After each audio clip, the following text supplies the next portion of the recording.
Mubaka wa Minisita Kabyanga bw'awadde aba banki ya Uganda Development Bank abasabye okukwasizaako ekitongole ky'ebyobulambuzi mu disitulikiti y'e Kasese kuba ekitundu kino kirimu ebyobulambuzi bingi. Tourism here is picking up and I would like to ask you to now consider tourism projects so that next time you log in Kasese you see UDP launching performance, you see the task marathon, so many things. Agamba nti buvunaanyizibwa bwa buli mukulembeze okusomesa bwe bakulembera ku nteekateeka za banki ya UDB nga bwe banaazeeyambisa bakusobola okwejja mu bwavu. Now we as political leaders, our work is now to mobilize these groups so that they can access loans. Sometimes the problem which we have is people lack knowledge. And that is what is getting us off.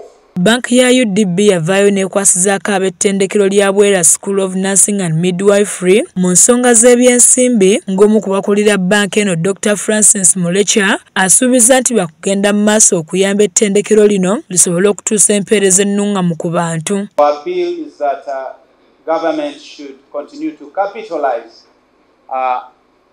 UDB, which I call the People's Bank. Because we believe when we have more money and then we have more services, we have more innovation. Dr. Alan Joshua nga yakiikiridde ssenkulu wa banki eno agamba tebakoma ku kyakuwola bantu nsimbi wabula basobodde n'okukungaanyizaako gavumenti ensimbi nga bayita mu musolo. They will generate an additional output value of 9.3 trillion. And these projects will be profitable.